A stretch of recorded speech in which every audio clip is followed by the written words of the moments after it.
Hey guys, my name is Melissa and today I wanted to visit a subject that's a little more personal, a little more serious, and a little different than what I typically talk about. I know that a lot of people don't open up about this subject so much because it's a little deeper, and I guess today I kind of wanted to just embrace it and address it head on because I know that a lot of people out in the world deal with mental health and personal struggles every single day, and I guess I just wanted to allow people to understand that we're all human and that we all connect in some way and everyone is able to relate somehow.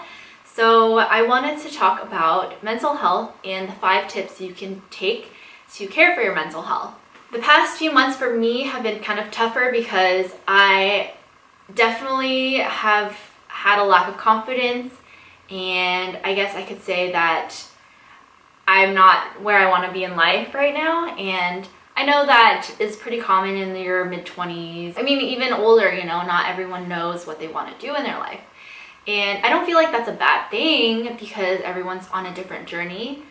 But for me, it's definitely been super hard because I feel like I've always felt a little lost and I've never really known where I wanted to be in life. And I've been kind of just floating through it. I wanted to talk about that and talk about how everyone is on a journey and there are ways to overcome your personal struggles, and if you're not going through this, then I'm sure that you can relate somehow also, because this feeling that I have is not a rare thing that only I have, and I know that a lot of people in the world feel this way. So let's dive into the 5 tips that I have to care for your mental health. The first tip I have is to just keep an open mind and to remember that this is just a segment of your life. It's a tiny little crumb in comparison to your whole life. Everyone is going to overcome these humps. It's just a matter of time. I remember that good things take time and you just have to be patient, wait it out. And remember that this doesn't define who you are. It doesn't define how your life has become. It's not over yet, and you are fully capable of overcoming whatever obstacle you're going through right now, and you are fully deserving of what you want, and you're fully deserving of happiness, and I know that I am too. So I just keep that in mind, remember it, and embrace it. Rehearse it every single day and tell yourself that this is just a little piece of your entire puzzle and you are going to get through it. The second tip I have is to be positive, and I know that sounds really cliche, but I truly believe that if you think it, it will become in your existence. So just attract what you want to have happen to you. If you want positive friends, then be the positive person. Just think it into existence, you know? Just send it into the universe. That's my thing recently. I've been kind of sending messages into the universe because I feel like the universe will come back to me and allow me to have what I want. When I'm driving and I want to look for a parking spot, I think to myself, I'm gonna have the VIP parking spot in the front of the place and I'm not even gonna have to struggle for it. And I feel like just having that mindset, just knowing that you're gonna have a positive mindset on even the littlest things, I feel like it definitely is so important in actually coming into existence. So when you send it out into the universe will send it back to you. The third tip that I have is to practice gratitude, and this is something that I've taken into my everyday life as of maybe like 3 weeks ago. But every little thing that gets me down or makes me angry or frustrates me, I just remember the flip side to it, and I think I'm grateful to even have this object. I'm grateful to even have this problem. I'm grateful to have all these things that surround me right now, and being in this position in this whole entire world, I'm grateful for it. Yesterday I dropped my phone in the grocery store and that really made me mad, and I feel like it kind of was this domino effect of negative thoughts, and I was like, fuck, I don't want to have to get a new phone. I can't afford it right now. I can't figure out how I'm gonna get the money to afford it. I can't even find a job, blah, blah, blah, blah, and it's just going on and on and on. So I stopped all that and I said, well, I'm grateful that I even have this phone. I am, because I know that it's cracked, but I can still use it.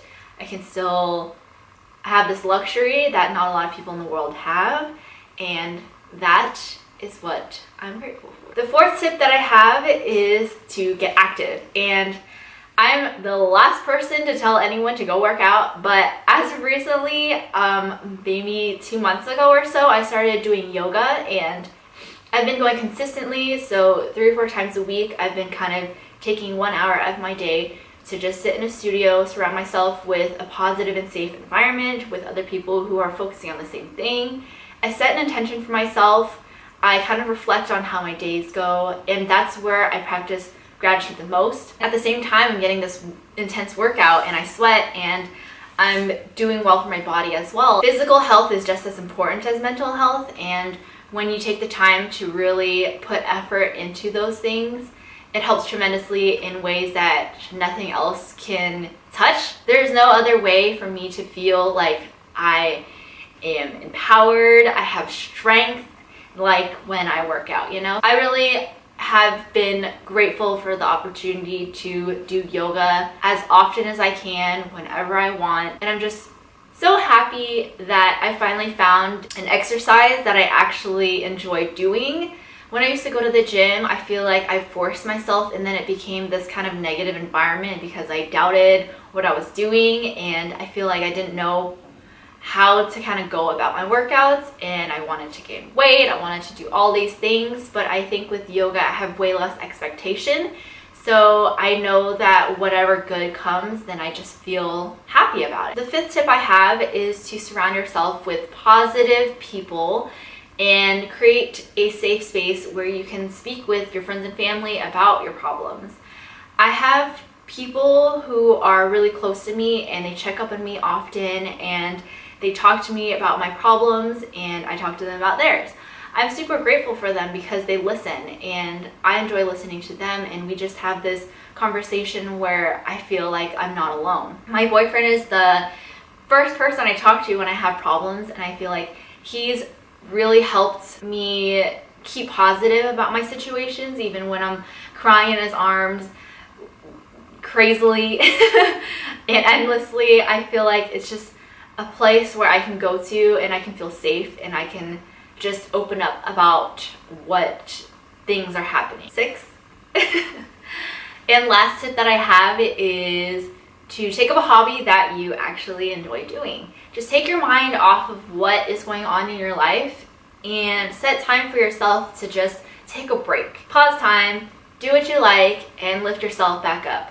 My personal hobby that I've thoroughly enjoyed the past year or two is reading, and I feel like it just allows me to escape my own mind, get out of whatever funk I'm going through, and put myself in a different world, follow someone else's life for a second. Get out of whatever is stewing in your brain. I also enjoy the fact that reading allows you to kind of find people who also talk about topics that you might be going through. For example, I've been reading, or I have read in the past, self-help books, and I feel like it empowers me so much, and it leaves me feeling confident. It lets me forget about my self-doubts, because then I feel like a strong, independent woman who can do anything. I want to emphasize that mental health is just as important as physical health, and both need time and effort in order to, you know, feel your best self. I hope that this helps someone out there who may be going through a difficult time, and I want you to know that you're not the only one who's going through it. Everyone feels those same things, even if they're different situations. Let me know if you guys want to talk, if you guys need someone to talk to. Thanks for watching, thanks for listening to me, and I'll see you guys in my next video. Bye!